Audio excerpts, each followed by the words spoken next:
bowling is coming to Montgomery Lanes. Over 100 members of the Pro Bowlers Association are in town this weekend to compete for a $2,000 first prize in the first Montgomery PBA Southern Regional Open. Several big names are on hand, including 13-time national champion Bill Allen. He's no longer active on the national PBA tour, but he still loves competing in the regionals. I still love the bowl. I still like the competition, and I like the regional tournaments because it's a short weekend, and I just love the bowl.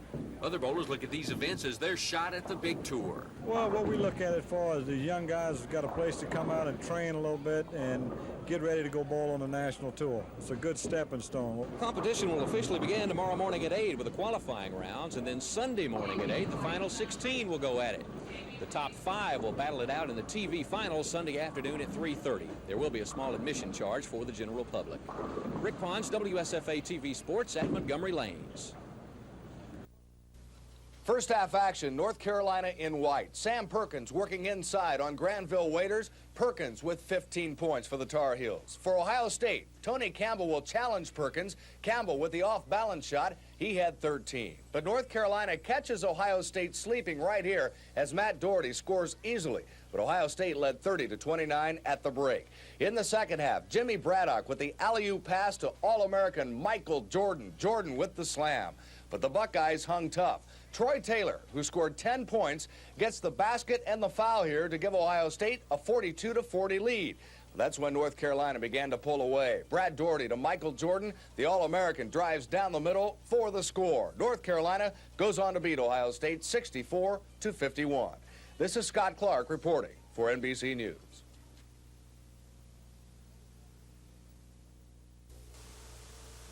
Nolan Ryan is already in the record books of Major League Baseball in several categories, but the one most Houstonians will never forget, his 5th career no-hitter, September the 26th, 1981. And the local folks will get another chance to see him go into the record books this year. You see, he needs only 15 strikeouts to pass Walter Johnson as the all-time strikeout leader in Major League Baseball. Now that I'm close to Walter Johnson's record, which I never really thought until the last couple of years that I'd have a shot at, now I would like to stay around and be productive enough to strike out 4,000.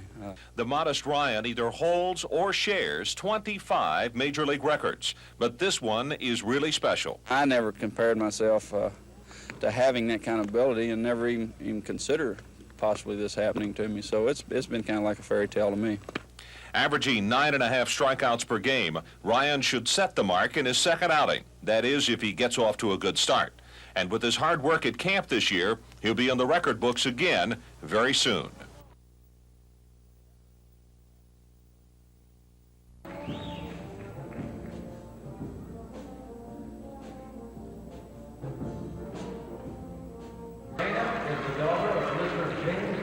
Little sister, a member of the AUM speech. AUM Denny is a member of the Alpha Gamma Delta sorority. Singing and singing. Thank you, Diane, and good luck. Maria has chosen a blue skirt with white shoes, with yellow blouse with T-strap and a slash and lots of pleats. And good luck. Belted at the waist, gold accessories, and to complete her outfit, she's wearing the doggone girl is mine. Well, my boyfriend Harold was with me, so we got up and left the bar, and so I started drinking. I drank for about 3 or 4. Top of the third inning, there's no score. Keith Hernandez sends a Chris McMurtry pitch to right field. Claudel Washington can't get it. That allows John Martin to score. St. Louis goes on top 1-0. In the top of the fourth inning, tied at 1, Mike Ramsey hits a ground ball to Jerry Royster. He's glad it's still spring training. Gene Roof comes around to score. St. Louis takes the lead by a score of 2-1. Still in the fourth inning, Ozzie Smith lines a base hit to right field. 2 runs come in to score, including Andy Van Slyke. The Cardinals had a 4-1 lead. They go on to win it 6-2. I'm Michael Stone for NBC News. There are roughly 3.8 million people in Alabama. Some 257,000 of them are members of some organized movement, unions. Although the organized labor force represents only 7% of the total population, it is a powerful force with strong influence in the halls of the state capitol. Organized labor has drafted a wish list of changes that would strengthen the union wallets, increase membership, increase benefits and wages for its members, and in many cases for non-union members as well. I think the business community is terribly concerned about the image we're projecting throughout the country. The hue and cry during the elections, the gubernatorial and the legislative elections, was for jobs and industrial development. But what we're sending signals out throughout the country is that we have a anti-business situation here. But for the organized labor movement, the anti-business climate argument doesn't hold water. Florida, California, far more unionized, has a much higher tax base, as does Texas. It suggests that if those states are growing with heavy involvement with union labor and with heavier tax burdens, then it may be that some assumptions that we made in the past about what causes economic development and growth may not be correct assumptions.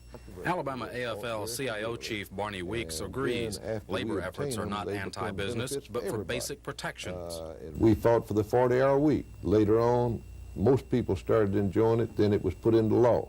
We fought for fire safety laws to protect our members. Everybody got it later on. As we fought for paid vacations, that's accepted by everybody.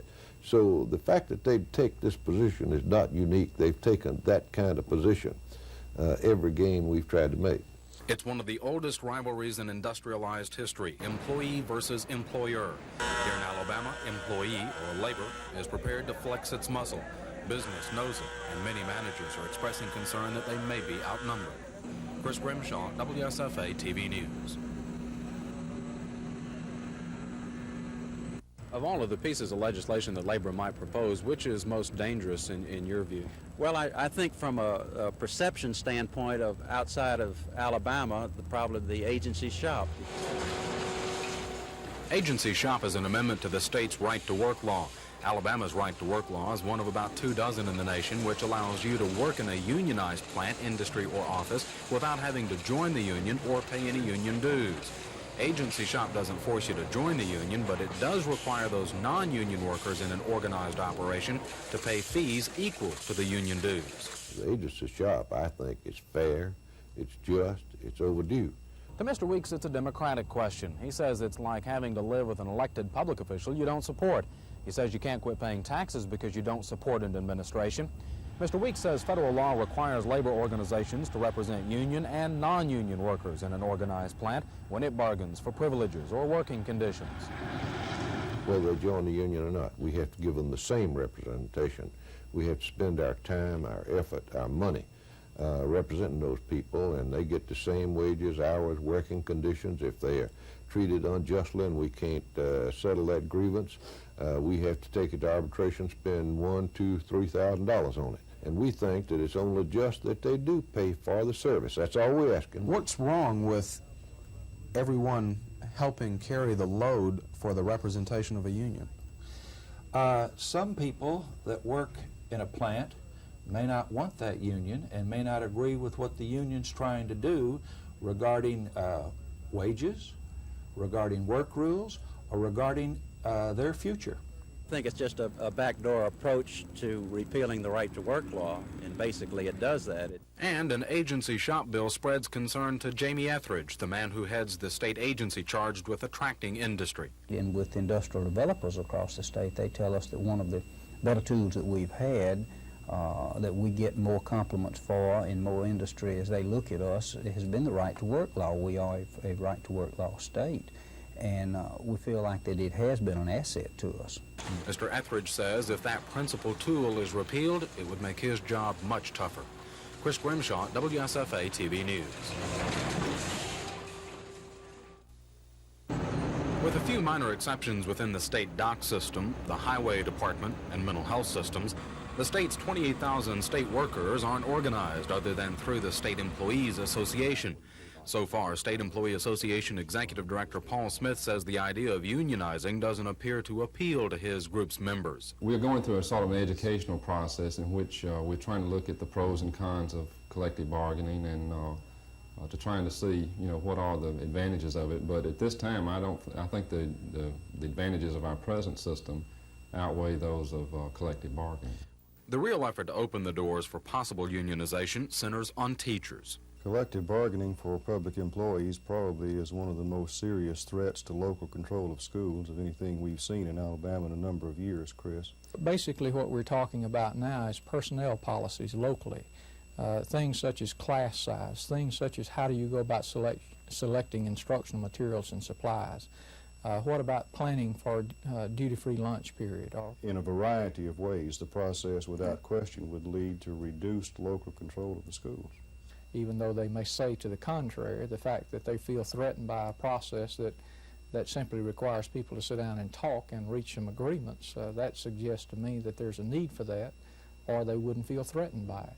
And we are so sincere in the need there that we are perfectly willing to give up the right to strike, which is dear to most labor. I think if you talk with AEA leaders, they would admit, as they have to me, that strikes are now illegal in the state of Alabama, even under present law. And if those laws have already been violated, why would they not be violated again with the passage of another law simply reinforcing what already exists in law? We've had 2 strikes in Alabama, I guess, in the last 2.5 years. Both occurred without there being any negotiations going on. In fact, I think had there been negotiations, the strikes could have been averted. While both sides disagree on the effect to local board control, they do agree that for the time being, the major issues like salaries and benefits will remain a decision of the state legislature. Chris Grimshaw, WSFA TV News. Alabama Development Office Director Jamie Etheridge is charged with using the state's assets to attract new industry.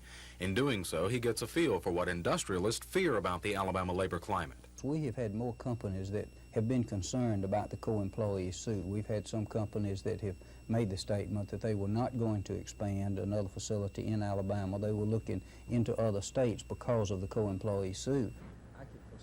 The co-employee suit allows an injured worker to sue fellow employees or others for the injury and collect workman's compensation benefits until and if he or she wins the lawsuit. Last year, business mounted a heated but unsuccessful effort to repeal the law allowing such lawsuits. While labor doesn't show any concern that business can again try to repeal that law, they're looking at efforts to strengthen the workman's compensation laws. No, I wouldn't want to go into the details because they're still being worked on, but there are many loopholes, many outdated features of workman's compensation, and we will try to bring it up to date some, but I'm not prepared to go into that at this time. But that would possibly include an increase in the maximum benefits? Probably. And expanding the workers' influence over workman's compensation guidelines. AFL-CIO Chief Barney Weeks also wants a prevailing wage law, which applies to construction wages on state-funded projects. Now, I want to hasten to add that the prevailing wage does not mean the union wage. The prevailing wage is the wage that happens to be paid in that particular area, that city or that county. While Mr. Weeks says a prevailing wage will keep out-of-state contractors from using cheap labor to undercut local contractors, the industrialists only see it as another anti-business ingredient. Chris Grimshaw, WSFA TV News. 2 issues considered by the legislature this year, the unemployment compensation measure and an increase on oil and gas severance taxes, have Chamber of Commerce Executive Vice President Holman Head convinced business has an uphill battle with the lawmakers. I think with the coalition of labor, union labor, AEA, the plaintiffs' lawyers, and the ADC, they have a very strong force in the legislature, as represented by several pieces of legislation during the first and second special sessions. The vote on those 2 major issues can be compared to labor contributions to the members of the House and Senate. I think most legislators should think that they represent the people, not certain special interest groups that have necessarily put a lot of money into their campaigns, such as AEA, the trial lawyers, and the labor bosses. Records in the Secretary of State's office show 66% of the members of the Senate received contributions from one or all of the special interests listed by Mr. Bretz. In the House of Representatives, 59% of the 105 House members received labor contributions in their election campaign efforts. Business publications using voting records also show business with little influence in the House and Senate leadership and committee structures, particularly the key committees that will handle many labor management relation bills. The Senate Business and Labor Relations Committee with a 22% pro-business incumbent voting record, and the House Business and Labor with a 13% pro-business incumbent voting record. I think most of the state legislators want jobs. They want the young people to have a job. They want the older worker to have a job. I think most of them aren't informed what it will really take to do this. I think if they become informed, I think we have a chance to improve our business climate. The list of labor requests we reviewed this week is by no means complete. There are a number of other related issues. All of them may not be offered to the legislature at one time, but labor leaves little doubt that it intends to give the lawmakers a chance to review every issue before this four-year legislative term is up. Chris Grimshaw, WSFA TV News at the Capitol.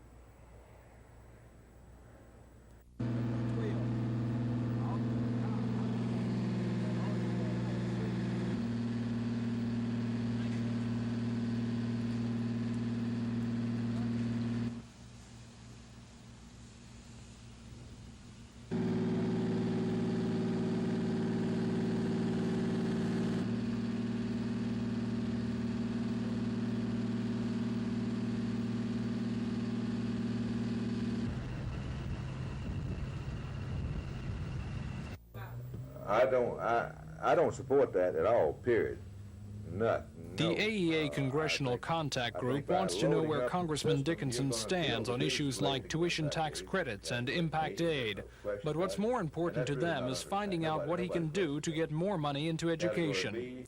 We were looking for more help, primarily in the areas of the new high-tech area and the bills of the American Defense Education Act. We have the need to upgrade some of the levels of technology in our schools through science and math and foreign languages. The congressman is, however, somewhat at odds with plans to increase money for teaching high-tech sciences. I don't think that massive amounts of money are necessary to teach children the basics of reading and writing and arithmetic. I think you can do that in a log cabin on a blackboard with a piece of chalk. That is the basics. That doesn't say that equips them for today's living, to be competitive in today's world. And ultimately, you do have to teach them high technology things. There are students that are capable in our area that will never have the opportunities that the other children will have that perhaps live outside the Washington, D.C. region. We need some help for these students. We're going to be helping them, but like as I said, money isn't the total solution. AEA representatives say the kind of changes they want to make in the school system are necessary and have wide public support. What they hope they can do is channel that support in such a way that it will give them needed leverage in Washington. Tom Foreman, WSFA TV News. Working for me now at 60. She's also in the process of writing a book. Tamara has been the winner of several leadership and citizenship 4-H awards. Her interests include songwriting, traveling, Kathleen Bryant.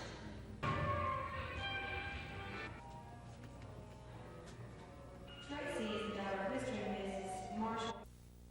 82-year-old Claude Pepper is an Alabama native who serves on Capitol Hill as a Florida congressman, but makes no bones about who his real constituents are. 36 million people get a Social Security check every month, the average of which is a little less than $400 a month. Pepper says Congress's new Social Security plan will work by increasing payroll taxes in this decade and delaying this year's cost of living increases until January. But today, Pepper assured his elderly audience that they needn't worry about the provision in the plan, which gradually raises the retirement age to 67 by the year 2027. As a Democrat, I'm expecting that as soon as we get a new Democratic administration, we're going to repeal that change, raising the age of eligibility, and it'll be 65 where it's been all the time. President Ronald Reagan is expected to sign the Social Security package into law on April 10th. Meanwhile, Pepper says he'll keep on fighting for the elderly and claims ageism is as bad as racism or sexism in this country. Lisa Walsh, WSFA TV News. I know of no lines that more beautifully express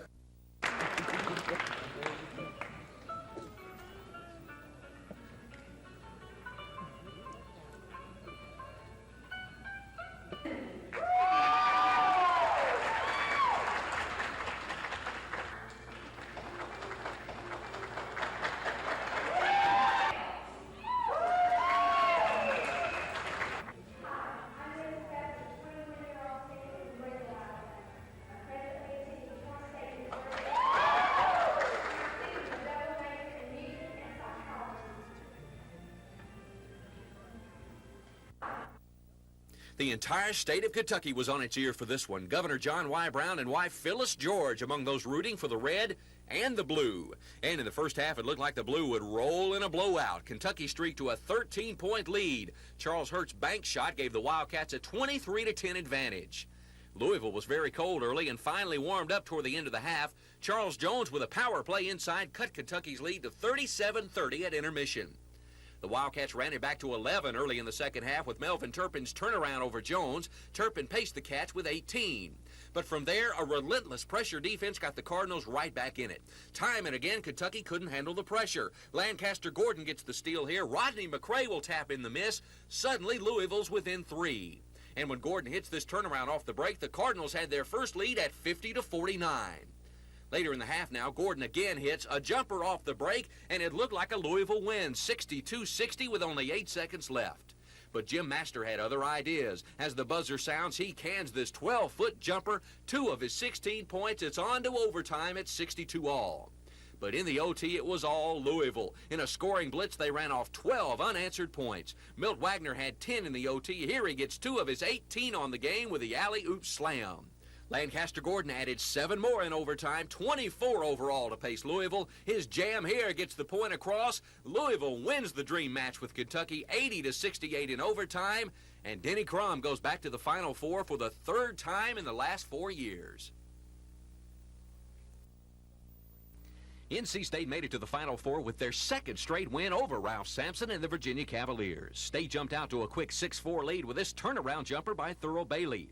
But the Cavs were looking for revenge after losing to the Wolfpack in the ACC tourney finals.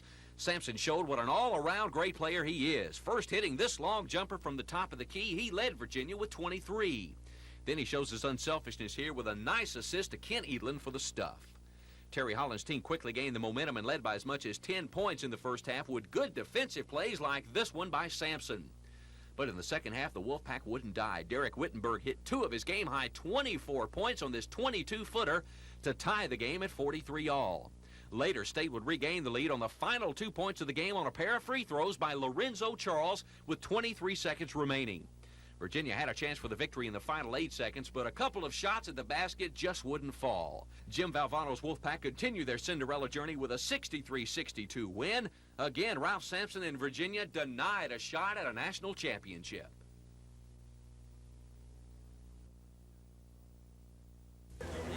You know, for years, the Toronto Blue Jays have been sort of the doormat of the American League East.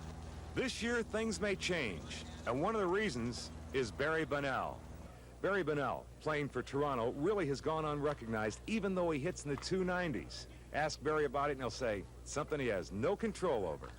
You know, if Barry were playing for the Yankees, boy, he'd be on the front page of all the magazines. You ever say to yourself, hey, guys, hi, this is me, I'm hitting 290-something? I think about it occasionally, but I really have very little control over that, and if I do well enough where I am, maybe I'll still be able to get on those magazines, but that's not really a goal of mine, and you know, I don't really put too much thought into that kind of thing. All I want to do is play hard and just see what happens.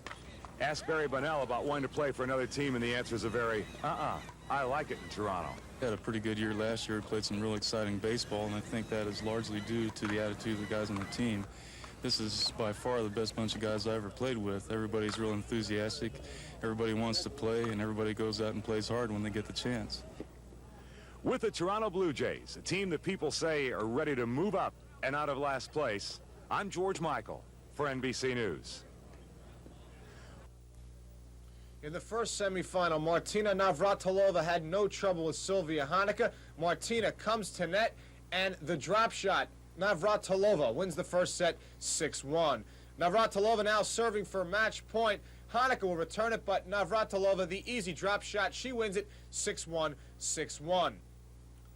In the other semifinal, it was Billie Jean King taking on Chris Everett Lloyd. King serving, Lloyd with the return. Billie Jean will rush net, but Chrissy puts it right by her. Everett Lloyd wins the first set 6-1. And here at triple match point, Everett Lloyd serving. The two will exchange backhands before Lloyd comes up with the winner. Chris Everett Lloyd beats Billie Jean King 6-1, 6-1. It's Lloyd against Navratilova for the championship Sunday. I'm Michael Stone for NBC News.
Obligation to the state's young people. You know, we're in a position whether we can encourage or discourage them, and we do everything we can to encourage them. And of course, we care about, you know, the older folks as well as the youth. But I think that, you know, our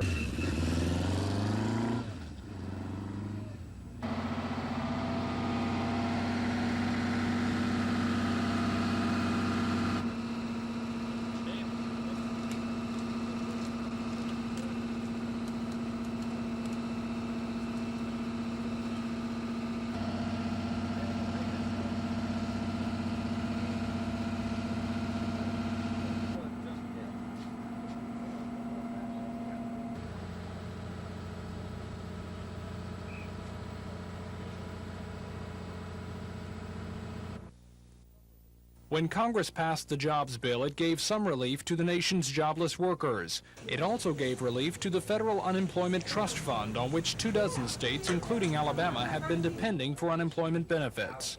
We had asked for $33 million to pay benefits in March of this year. Because of the condition of the federal unemployment account, we had only been allocated about $21 million of that $33 million. And that meant that come Monday or Tuesday of this coming week, that we would have to have stopped paying benefits had this bill not been passed and signed. Some states, like Missouri and West Virginia, did have to stop paying benefits. Well, we're hoping with the $20 million that we're having to borrow for April, we'll conclude the borrowing that we'll have to do this year, and that we'll have enough revenue coming in as a result of the amendment to the unemployment compensation law that Governor Wallace got through in the second special session, that it will not be necessary to borrow money during the rest of the year to pay benefits. Alabama's Unemployment Trust Fund ran dry more than 2 months ago. Since then, Alabama has been borrowing from the federal government to pay jobless workers. Now there is hope that the state's economy may do well enough that we can not only stop borrowing, but actually start paying back the loan before the year is out. Tom Foreman, WSFA TV News.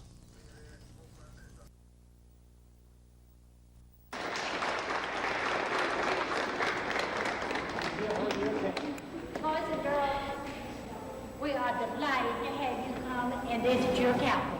Notice on a double spiral stairway. We have the 2 sets of stairs, one on either side. They extend from first all the way to 3rd floor with no visible means of support. Yes, I love the Capitol. My heart's in this Capitol. I have been here so long, and it's just something, it's like home. It's just home. I started here the last 6 months of Governor George Wallace's first term. So you spent a lot of time here. I really have. I've talked to quite a few people. You seem to know a great deal about this building. Well, when you tell it as long as I've told it, you have to know something to tell, because these children are smart. They ask questions. These murals were painted by Mr. Roderick Mackenzie. Mr. Mackenzie was originally from England. He came to Mobile at an early age. He grew up in Mobile, Alabama. People seem to take the building for granted, don't they? Oh, many of them do, yes. But there's a lot of history. This is not, if these old walls could talk, it would really be something. Come around this side. Beginning up here, we have the hostile meeting of De Soto and the Spanish explorers in 1540. Then the pioneer homesteaders led into the Alabama wilderness by Sam Dale in 1815. How many people do you run through this place a year? Oh, approximately between, I think we had 189,000, something like that, last year. That was the ones that registered and we counted. Many a person comes in that never registers and we've never counted. You've had a couple of days where you had just about that many in one day. I've had 3,000 in one day of school students. January the 11th, 1861. We had 7 states to meet in here and withdraw from the Union. There was 2 weeks' time passed after they withdrew before the Confederacy was organized. I've always loved the Capitol, and I've always loved the history of the Capitol. So it just has been something. I love people, that's the main thing. I love to meet people from all over the world. We meet them here. This was the last part added to the Capitol. The mahogany paneling was put in here at the time that the wing was added. Now this pretty chandelier once hung in a castle in Spain. The castle has been moved to California. Mr. Randolph Hearst bought the castle and moved it from Spain to California. Would you think about doing anything else? No, I'm going to retire when I get tired of this. Thank you, boys and girls, for coming to the Capitol, and do come back to see us again, and we've enjoyed having you.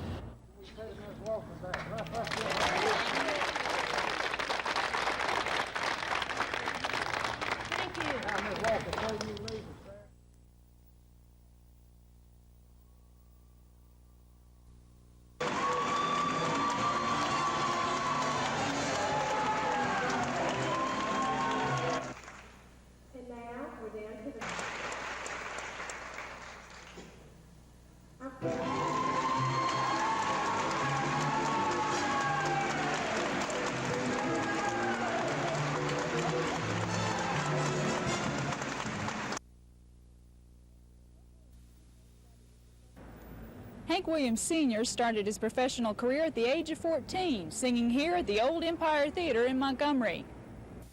He went on to write and record such legendary country favorites as Your Cheating Heart and Hey Good Looking. Now, 30 years after his death, 11 members of Hank Williams Memorial Incorporated, along with help from fans throughout the nation, will commemorate Hank by putting a museum in an old appliance center at the corner of North Decatur and Columbus. I think the most important thing is that if you can see that only 3 blocks from here is Oakwood Annex Cemetery where Hank is buried. And also just 1 block south of here, or west of here, is where Hank and his family ran a boarding house for almost, I guess, 10, 15 years here. The museum is expected to be open to the public early next year. Lisa Walsh, WSFA TV News.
Both teams began the game cold, and it was midway through the opening period before they finally got cooking. Lamar Hurd ignited Georgia, hitting a couple of outside jumpers. This one from the corner put the Bulldogs up by 4.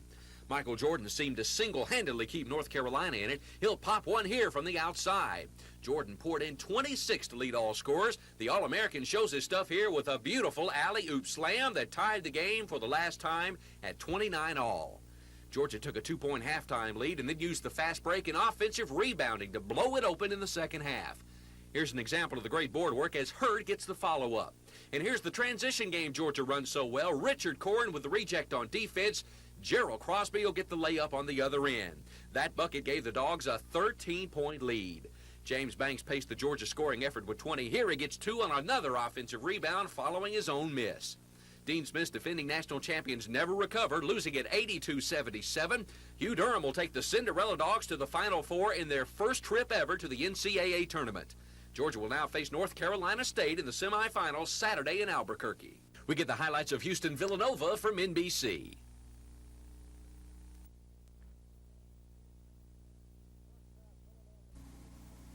First half, Villanova in blue. John Pannone feeds Eddie Pinckney for the jam. Pinckney led the Wildcats with 18 points. For Houston, the pass will go into Clyde Drexler. Drexler with the beautiful pass to Larry Mishaw for the basket. With time running out in the first half, Michael Young comes driving down the lane. He takes the shot, but he misses. But watch Young put it right back up. What a shot. Houston led 37-27 at halftime. In the second half, the pass inside. Watch Larry Mishaw with the block, and the Cougars take off on the break. The pass to Michael Young. He misses, but Akeem Olajuwon follows with the jam. Olajuwon with 20 points. Later, Stuart Granger drives for Villanova, but Olajuwon with one of his 8 blocks on the day, and that leaves Alvin Franklin all alone. He dunks easily. And then it became showtime for the Cougars. Watch Olajuwon once more with the fierce block, and the break goes the other way, ending in a lay-in by Larry Mishaw. He had a career-high 30 points, and then comes the finishing touch by Michael Young as Houston dominates Villanova 89-71 to advance to the Final Four for the second straight year. I'm Michael Stone for NBC News.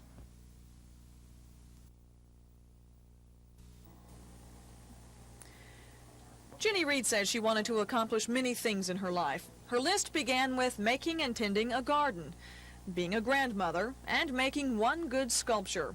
It ended with dying near home. Well, she became an accomplished artist in her 29 years, but her last wish, to die near home, wasn't granted. Ginny was killed in San Francisco. Ginny's stepmother, Dallas Johnson Reed, gathered journals and diaries Ginny kept all her life. And together with an editor from Antioch University, Mrs. Reed wrote the Ginny Reed book. Well, I think you'd say it's about the growth of a young woman as a young person, a child, to a woman as an artist, and what she has to, her perseverance, and the really hard work it is to become an artist, and how hard it is for young creative people, young women especially, to have a normal life, and if they pursue art, it's very hard to pursue men, and to make that kind of relationship. It's the old duality. Mm-hmm. What prompted you to want to condense your journals and diaries and write the book? Well, actually, it started after Jenny was killed, and we offered a reward in San Francisco. And you people who read newspapers know they always put the rewards on page 35 in little tiny type. So I excerpted her journals and gave the Examiner in San Francisco several pages of excerpts and said, you know, you can use these in the story, but you have to put my reward on page 1. And they did. They wrote a beautiful story. But it was then I discovered what a really fine writer she was. It's a book that's very inspiring to young people. And I think it has a message for parents and for children that is worth reading. It's not to keep Jenny alive, it's what Jenny had to say. This watercolor and these goats are Jenny's. She did the watercolor for her grandmother, Jean Craik Reed, who Jenny lived with for 3 years in Hazelhedge. The goats were her first attempts at sculpture at the age of 9. The Ginny Reed book is available at most bookstores in the area. Gina Gregory, WSFA TV News. From all over the state, people are responding to the needs of public television. They're calling now. This appeal for money from the public was broadcast for 16 nights this month. The goal was $400,000 to help keep programs like Nova. American Playhouse, and Mystery on the air for another year. The general manager of the Alabama Public Television Network, Skip Hinton, says their efforts paid off. We had a 20% increase in the amount of the pledges this year over last year, and the national picture for Festival 83 was less than a 1% increase. So we did significantly better this year in Alabama. To keep programs on the air, the network itself must remain operational. But television equipment is complicated and expensive to maintain, especially if it's spread all over the state. Because of shrinking state and federal appropriations, Mr. Hinton says state public television hasn't been able to maintain the equipment, and as a result, the entire network is just about worn out. And there are those events no one can predict. On January 22nd of this year, Old Man Winter took out his wrath on the network's first broadcasting site on Mount Cheahaw. A 500-foot tower, antenna, and transmission line came tumbling to the ground. The tower was 28 years old. It had been insured at a rough percentage of market value, which means insurance value on the tower and related gear was $100,000. We're looking at $400,000 to go back up with an equivalent piece of equipment. And with a bare bones budget under proration and other cuts, we haven't got it. Mr. Hinton says they'll need extra money from the Alabama legislature to put Channel 7 on Mount Cheahaw back on the air. Montgomery's WAIQ is in line for some improvements. This electronic behemoth has been pumping out its kilowatts for a quarter of a century. Soon, new transmitters will replace it, but the old tower and antenna will still be in use. Network officials are trying to come up with money to replace that equipment, too. Dennis Latham, WSFA TV News. That the adolescent pregnancy problem and other related ills have been aggravated by previous government policies that separated parent from both statistics presently available and in-depth oversight hearings which we have held have shown that the family planning industry cannot deliver, has not been delivering on what it has promised with the means that they have chosen to try.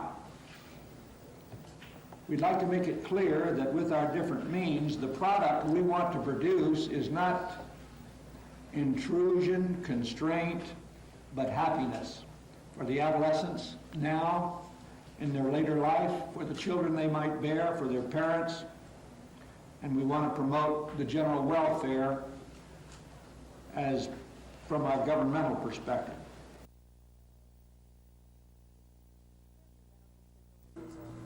Fairview Medical Center has pledges and donations totaling $106 million since the fundraising drive began. And if the money keeps coming in at this rate, the hospital should reach its goal by April of next year. It is obvious that the community has begun to support this institution to the tune of dollars. What we're expecting from the city of Montgomery is approximately $1.5 million. From the state, in our statewide campaign, $300,000. And from our national campaign, $700,000. Hospital officials will begin the state campaign June 1st and the national drive in December. All contributions go toward giving the hospital what officials call an entirely different look. Some of the money is being used to renovate patient rooms, and some organizations like the Cosmopolitan Club are helping with the renovation. But most of the funds will go to indigent care. Hospital officials say they're disappointed at the city's response to take care of its poor. Last year, the hospital paid $1.9 million in indigent health care bills. Fairview officials say their fundraising goal could have been cut in half if the city had lived up to its responsibility. Kim Davis, WSFA TV News. The $3.7 million renovation of Union Station, financed by Montgomery's native son Jim Wilson, will be complete by May. The Victorian-style depot, constructed in 1898, will house several operations. We are real excited about the way the station has come out. We are going to have the TK Trips restaurant on the first floor, our boardroom on the first floor. The second floor is rental area, and then we occupy the third floor and the fourth floor, and Frazier Lanier will be in the old baggage department. Frazier Lanier is an investment firm, but the most important Union Station firm for Montgomery's jobless will be TK Trips Restaurant. 150 people, including cooks, waitresses, busboys, and hostesses, will be hired beginning next Monday. General Manager Harlan Tarr says the restoration is on schedule and the restaurant will open May 2nd with a menu in the $4 to $10 range. Grand opening for the entire Union Station complex will be May 20th in conjunction with Montgomery's Jubilee. Lisa Walsh, WSFA TV News.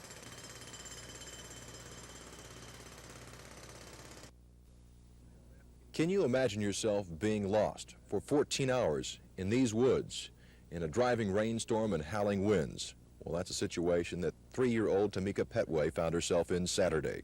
Sam Weeks and I found her at this location right here. Water was all around her, and she was in a semi-conscious state. She could make a sound, but it was only a mumbling sound. We had been calling her name for all evening, and we got here close. She made enough sound that Sam was able to hear her, and we came to her and found her in this location. Vonsil Petway says her daughter Tamika was suffering from exposure when she was rushed to the local hospital. Very poor. She was stable, just laying there, helpless, couldn't even move, frozen, you know.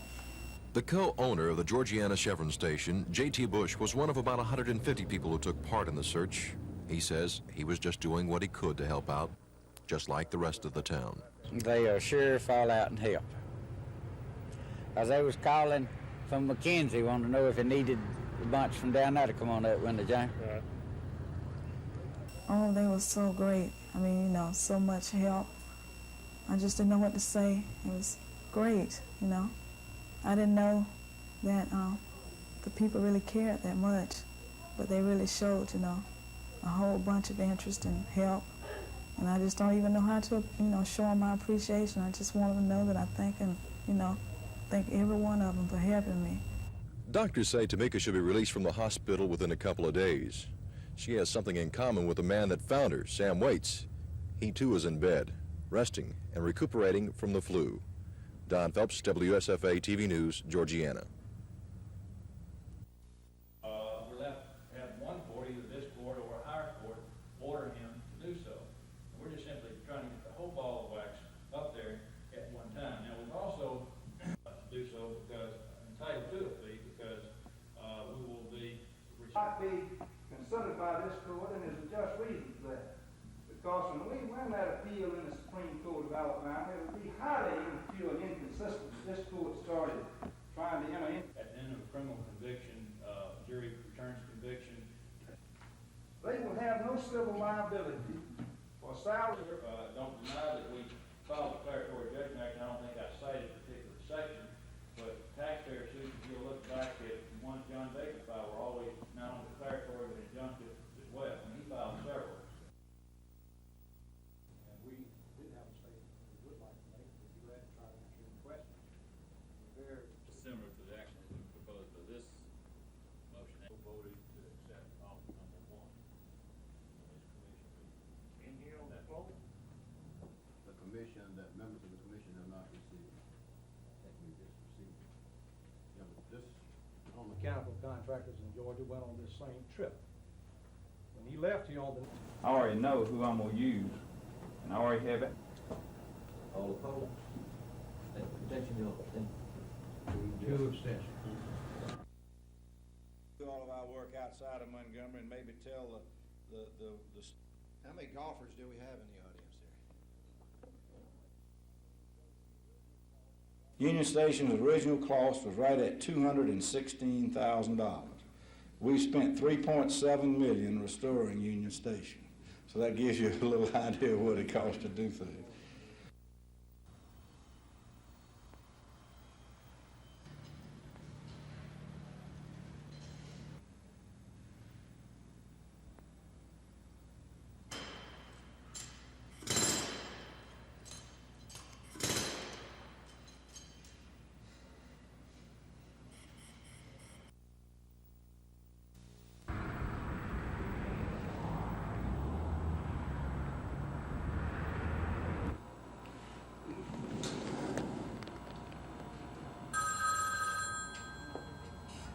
It is obvious that the community has begun to support this institution to the tune of dollars.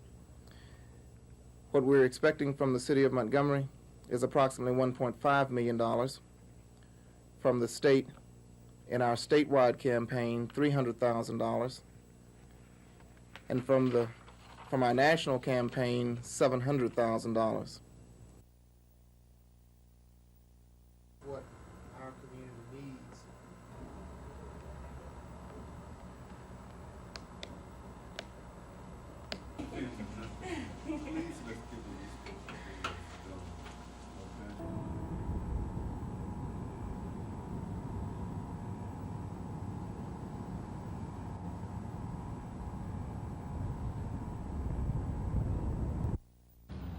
You'd think all gas prices should be low, down to at least 99 cents a gallon, right?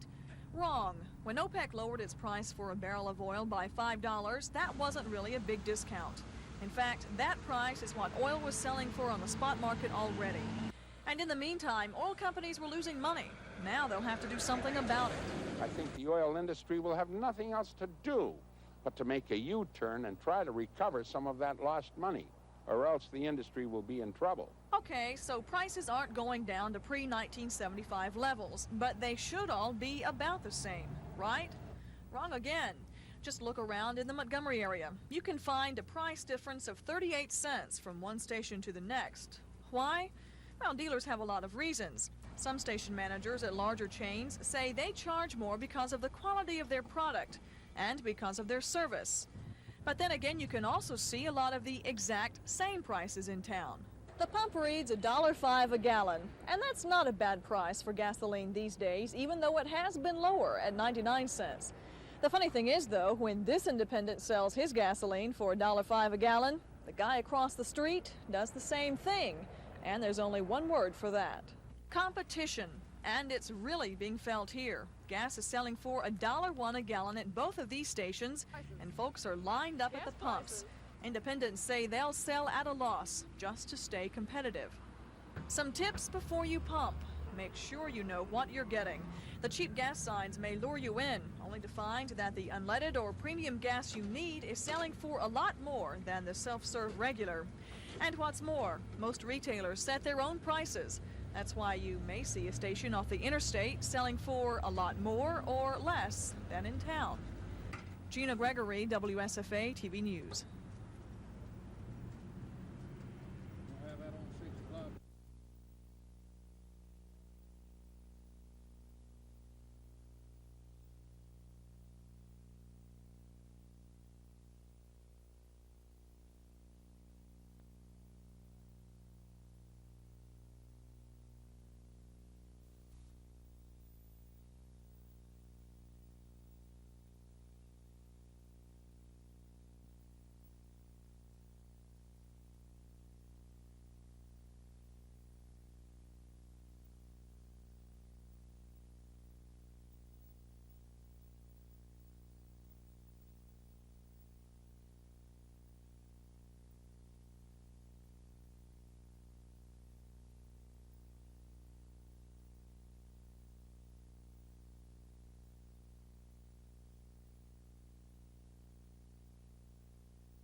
If you believe a person is only as old as they feel, then it's my privilege, my distinct privilege, to introduce you to one of the youngest ladies you'll ever meet, and one of the most charming. Her name is Mrs. Thomasina McGee, Tommy to those fortunate enough to call her friend. Tommy McGee is a musician, author, intellect, but above all, she's a gracious lady. Her life story is a long story, but how long is for her to know and for us only to guess. No way is Tommy McGee going to reveal her age. As she puts it, a woman who will tell her age will tell anything. I can give you a clue. This snapshot of Tommy was taken during her senior year in high school, 77 years ago. You can do your own calculating beyond that. Tommy McGee was born in Corsicana, Texas, but she's quick to point out that her mother was a native of Henry County, Alabama. She began taking piano lessons at a young age, determined that someday she would be a public school music advisor. She attended the Chicago School of Music and upon graduation landed her first job as a music teacher in nearby Selma. It was there that she met Edward McGee, a Virginian who was principal of a school in Selma. They were married in 1910. In 1916, Mr. McGee enrolled at Columbia University, and Tommy continued her musical education at the Institute of Musical Art, IMA it was called. It has a more familiar name today, Juilliard School of Music. After completing their studies, the McGees returned to their adopted state of Alabama. They taught in Lafayette and later in Troy. In 1926, McGee was named to an administrative post in the State Department of Education, and the McGee family moved into their home at 433 Thorn Place in Montgomery, and it's been home ever since. A couple of years later, Tommy concluded that a music education textbook was needed for the public schools. She decided to write it herself. In 1929, People in Music by Thomasina McGee was published and became the standard music education textbook all over America for more than half a century. Only in January of this year were the final copies of People in Music removed from the classrooms. 10 years later, in 1939, she published yet another book. This one was fiction. It was entitled Journey Proud, an account of the life of Virginia planters from 1845 to 1879. It received glowing reviews and was a Book of the Month Club selection. This picture was taken of Tommy at the time of the publishing of Journey Proud. One of Tommy McGee's greatest loves, equal to, if not exceeding her love of music, is reading. She may well be the best read, best informed person in Montgomery. Every room in her home is in reality a library. She has literally thousands of books. She may be Montgomery's only subscriber to the London Times Literary Supplement. She is a faithful, regular reader of the New York Times, New Yorker magazine, to name a few. Her long, productive, and remarkable life has not been free of heartbreaks. Edward McGee, shown here with Tommy in a 1943 photograph, died in 1967. And their son, Edward McGee III, himself a distinguished academician, died a few months ago, shortly after retiring from the Kent State University faculty. You might think that at this point in her life, Tommy McGee would be slowing down a bit, marching to a slower beat. That's not her style. She is now excitedly and enthusiastically involved in preparing a collection of books she plans to give to a new library in Lafayette, the small city where she and her husband taught more than 65 years ago.